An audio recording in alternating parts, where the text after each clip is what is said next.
2023, prefeito. CNPJ 56 757 650 00130. Coligação Campinas, uma cidade para todos. Federação PSDB, Cidadania, Agir, PMB, PDT, União Brasil.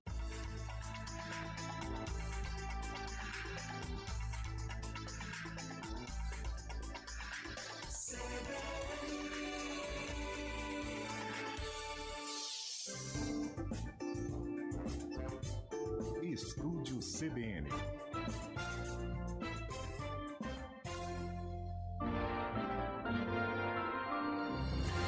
CBN, eleições 2024.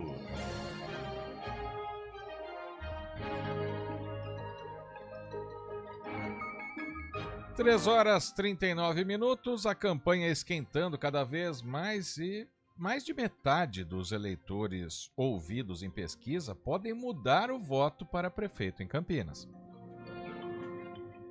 Uma pesquisa eleitoral divulgada nesta terça-feira revelou não apenas as intenções de voto para a Prefeitura de Campinas, mas também as incertezas do eleitorado. Segundo o levantamento realizado pela empresa Quest, 53% dos eleitores entrevistados ainda podem mudar de opinião até o dia 6 de outubro, enquanto 46% afirmam que sua escolha é definitiva. Entre os três candidatos mais citados, o atual prefeito Dário Saad, do Republicanos, lidera com 36% das intenções de voto. Dentro desse grupo, 54% afirmam que podem reconsiderar o voto, enquanto 46% garantem que a decisão é final. Rafa Zimbaldi, do Cidadania, que aparece com 22% das intenções de voto, tem um eleitorado ainda mais volátil. 68% de seus apoiadores admitem que podem mudar de candidato e 32% estão certos de sua escolha. O candidato Pedro Tourinho, do PT, que tem 16% das intenções de voto, conta com o maior percentual de eleitores convictos. Entre seus apoiadores, 61% dizem que sua decisão é definitiva, enquanto 36% ainda podem mudar de ideia. Apenas 3% dos entrevistados não souberam ou preferiram não responder. As margens de erro relacionadas à certeza e à indecisão desses eleitores variam. Para Dário é de 5 pontos percentuais, para Rafa Zimbaldi, 7 pontos e para Pedro Tourinho, 9 pontos. A pesquisa encomendada pela EPTV ouviu 900 eleitores entre os dias 24 e 26 de agosto e foi registrada na Justiça Eleitoral sob o protocolo SP 03299-2024. A margem de erro geral das intenções de voto é de 3 pontos percentuais. De Campinas, Lucas Neri. 3 horas e 41 minutos e a gente fala agora de economia, isso porque dados do CAGED, que é o Cadastro Geral de Empregados e Desempregados do Ministério do Trabalho, mostrou que 20 municípios que formam a região metropolitana de Campinas criaram mais de 5.600 postos de trabalho em julho, contra cerca de 3 mil do mesmo mês do ano passado, uma alta de 73%. E sobre esses números a gente conversa agora com a Eliane Rosandiski, ela que é economista do Observatório da PUC Campinas. Professora, boa tarde, bem-vinda ao Estúdio CBN. Boa tarde, Tayla, ouvintes da CBN, é um prazer estar aqui falando com vocês. Bom, professora, uma alta aí de 73%, então, na criação de postos de trabalho na RMC, isso comparando, né, o mês de julho desse ano com o julho do ano passado. Aqui que a gente pode atribuir, né, esses números tão positivos aqui da região? Bem, é aquela coisa que eu sempre discuto com vocês quando a gente está um pouco falando sobre o mercado de trabalho, né? A gente sempre tem que ter um olhar que nós estamos fazendo uma análise de retrovisor, nós estamos olhando para o mês de julho, né? E esse mês de julho, ele vem na sequência de 2 meses que não foi tão positivo para a RMC. Maio, a gente teve um comportamento abaixo do esperado em relação a 2023, e em junho nós tivemos um comportamento negativo. E eu lembro que quando eu estava discutindo um pouco isso, eu estava mostrando que esse número negativo de junho tinha sido reflexo de uma conjuntura um pouco difícil na formulação das expectativas, um pouco de incerteza com relação à taxa de juros e tudo mais. Por que eu estou falando de junho? Porque agora em julho esse mês foi revertido, e foi revertido de uma forma muito muito positiva. Eu acho que a própria pacificação um pouco dentro dos objetivos da política macroeconômica trouxe um ambiente de maior confiança e o mercado de trabalho voltou a reagir. E aí, olhando para esses dados, eu chamaria atenção para 2 fatores que são extremamente importantes. A subida do emprego industrial.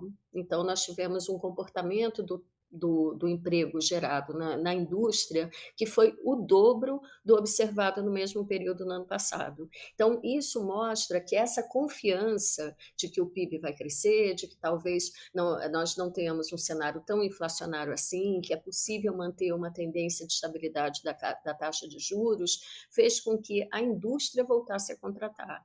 E quando a indústria volta a contratar, e ela tem tido um comportamento muito positivo ao longo desse semestre, e em especial nesse mês de julho, ela gera uma demanda para o setor de serviços. E esse setor de serviços que cresce junto com a indústria, ele também tende a ser extremamente positivo. Por quê? Porque é um serviço que está complementando a atividade industrial. São serviços complementares, mas é serviço na tecnologia de informação, serviços relacionados aí a um serviço mais qualificado. Então, isso é um sinal realmente positivo para a economia.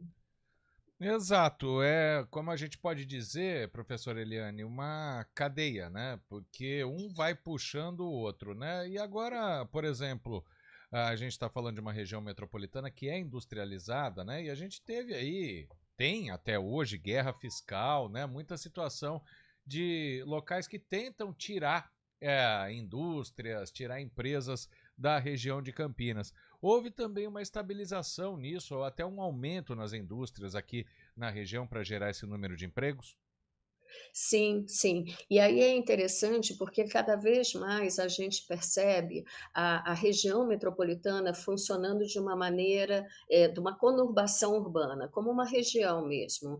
Então, por exemplo, esse crescimento, essa demanda maior por emprego industrial foi forte aqui em Campinas, mas ela acaba gerando uma demanda muito forte para serviços, que é o carro-chefe do município de Campinas. Então, esses serviços um pouco mais qualificados, um pouco mais conectados, aí, demandados pela indústria, são gerados aqui, são serviços mais especializados, que é uma característica do município. Então, você tem Indaiatuba, Hortolândia, algumas cidades aí, alguns polos que estão trazendo uma demanda industrial, mas outros segmentos, outras cidades sendo beneficiadas por esse outro tipo de emprego. Então, é uma complementação de atividades. E isso é muito interessante quando a gente fala de região metropolitana, né? Por que a gente está sempre olhando para a região? Por que a gente não está com foco só em Campinas? Porque existe essa complementariedade que gera até uma eficiência alocativa na economia, mas até mesmo se puder ser desenhado, é até interessante que nós temos aí uma eleição para municipal agora, essa ideia de atuação conjunta desses grupos de prefeitos pode potencializar muito mais a região, que é beneficiada por ter Viracopos e tudo mais, estradas e tudo mais, né? Bom, professora, falando dos números por setor das contratações aí em julho na região metropolitana de Campinas, então a indústria e serviços lideram, como a senhora disse, né, mais de 1.800 vagas para cada setor criadas, mas a gente tem setores também com saldo negativo, né? O caso, por exemplo, da agropecuária, que teve 94 postos aí fechados. Por que isso Sim, acontece? Tem a sim. ver com o período do ano? É a sazonalidade. Se a gente olhar todo ano, aí eu vou até nomear, né, mas Olambra acaba tendo esse movimento aí dessas contratações. Mas Sim. eu chamaria atenção também para uma outra coisa bem interessante, um outro movimento muito forte que a gente está vendo ao longo desse ano, que é a construção civil.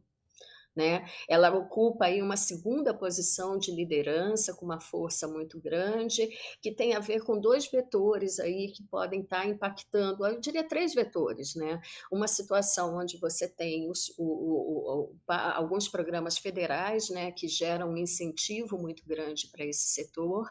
Você teria aí a construção, mais pensando assim, não a construção pública, né, mas a construção civil mais orientada para o segmento investimento privado e uma tendência aí de redução da taxa de juros que acaba impactando também positivamente esse setor. E qual que é a discussão que está por detrás desse setor? Ele é um setor que tem um efeito multiplicador muito grande, não apenas sobre o emprego, mas sobre outras atividades, né, de serviços, de comércio.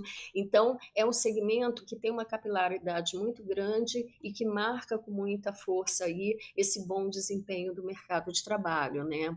Então, é interessante porque essa sazonalidade, a gente observa na construção civil que quando ela vem forte, ela acaba também impactando positivamente, porque ela gera uma demanda, né, e dá uma certa estabilidade para esse mercado de trabalho, né? Então, é um elemento muito positivo que a gente tem que chamar a atenção. Quando a gente fala dos ganhos, professora Eliane, claro que a gente está falando também de empregos, a maioria com carteira assinada, né? Mas hoje em dia também a gente sabe que quanto mais gera emprego, mais gira a economia, mas a média salarial, o CAGED vê isso também. Tem aquela contratação de mão de obra mais barata ou isso não está se encaixando nesse caso? Olha, qual que é a grande vantagem que a gente tem, que a gente observa quando você tem um mercado de trabalho bem dinâmico, bem aquecido? É que melhora o salário de quem está entrando, né? Você tem um poder de barganha melhor de quem está entrando, então você tem um aumento geral da remuneração. Então, nós estamos com números, nós não temos efetivamente os números para Campinas, mas em termos nacionais, os dados de mercado de trabalho estão vindo muito positivos, não só o mercado com carteira assinada, mas um mercado global. Então, o que eu estava olhando os dados que saíram nesse último mês de julho, em média, o salário aqui em Campinas, na região metropolitana, está 2.380. É um valor bastante alto, pensando quanto custa o salário mínimo e, em média, quanto está sendo pago. Então, isso mostra que quem está entrando no mercado de trabalho está entrando com poder de compra. E uma coisa que eu acho que eu já comentei, mas acho que não custa repetir, quando você tem um mercado de trabalho aquecido, a renda familiar aumenta. Então, isso acaba trazendo também um bom desempenho nessa estrutura de consumo e tudo mais. Então, o que vai acontecendo é que realmente o padrão de remuneração está subindo e é quando surgem aquelas dúvidas. Será que não existe consumo demais e, eventualmente, isso não pode se converter aí numa inflação, num excesso de demanda? Será que não é hora de segurar o mercado de trabalho? Eu não sei, eu tenho um pouco de dúvidas em relação a isso, porque nós estamos vendo subida do salário, melhoria das condições de trabalho e não estamos vendo ainda uma inflação explosiva. E aí, o que eu meio que penso em relação a isso, eu acho que vale a pena a gente entender. Nossa inflação não é porque tem um excesso de demanda, a gente tem uma inflação muito conectada com o valor do dólar. E o valor do dólar na economia não está necessariamente vinculado a ter mais gente trabalhando ou ter uma economia se desenvolvendo mais. O valor do dólar tem outros elementos que têm a ver com a própria dinâmica, até a política macroeconômica dos Estados Unidos, definindo se vai ter mais dólar ou menos dólar, e isso impacta a gente. Então, é importante, quando a gente resolve observar o comportamento da inflação, separar um elemento do outro para não voltar com uma subida da taxa de juros ou com um debate sobre isso que causa aquele pânico que foi o mês de julho. Lembra que eu estava comendo junho, que nós, quando os dados chegaram, observaram uma economia, uma expectativa difusa, e aí alguns contratos deixaram de ser recolocados, contratos temporários, e aí tivemos aquela queda do emprego observado em junho. Julho, quando acalmou, quando a gente começou a enxergar melhor como pensar a política macroeconômica e confiar mais no crescimento do PIB e tudo mais, isso trouxe um elemento de maior confiança e os dados de julho acabaram mostrando essa tendência aí de recuperação do emprego. Já que a gente está falando de tendência, professora, daqui para frente, continua recuperando ou é um ponto fora da curva? Porque a comparação de 73% é com julho do ano passado, né? E agora, Sim. O que deve acontecer? Gente, é maravilhoso ser economista, né? A gente pode apostar, construir uns 5 cenários, num a gente acerta, né? Mas eu acho que se houver aí uma certa pacificação em relação à condução da política macroeconômica, eu desconfio que a gente vai manter aí uma trajetória de crescimento, porque nós estamos com muitos investimentos sendo anunciados, a indústria automotiva está vindo com alguma força e tudo mais, nós temos outros segmentos que estão sendo também anunciado alguns investimentos, eu acho que isso tudo acaba exercendo um impacto aí favorável. Então, assim, se não mudar muito, se não houver nenhuma grande turbulência, com certeza fecharemos 2024 numa situação muito melhor do que a de 23, porque até mesmo com o tombinho que a gente levou, eu diria que foi um escorregão que a gente levou em junho, nós já estamos agora em julho com mais emprego, ou talvez no mesmo nível de emprego do que foi gerado em 23. Então, esse saldo, nós estamos na metade do ano, né? Um pouquinho, 7 meses, já superamos aí praticamente o que foi verificado. Não tem como o final do ano ser muito pior, né? Então, eu acho que a expectativa é que a gente continue numa trajetória aí de geração de postos de trabalho e o que eu sempre falo, né? Geração de trabalho com qualidade também, no sentido de ter um bom padrão de remuneração, para gerar demanda, para continuar impulsionando a economia, né? E que a estrutura de oferta vai se adequando para atender essa demanda sem se tornar tão inflacionário. Né? Eliane Rosandiski com a gente, ela que é economista do Observatório da PUC Campinas, analisando aí o mercado de trabalho e os novos dados também do CAGED aqui na região. Eliane, muito obrigada, viu, mais uma vez pela disponibilidade, pela participação. Uma boa tarde para você. Até mais. Eu que agradeço a oportunidade de estar aqui conversando com vocês sobre esse tema que é tão importante para todos. Um grande abraço para todos. Um abraço, professora. 3h55. Alexa, tocar CBN Campinas.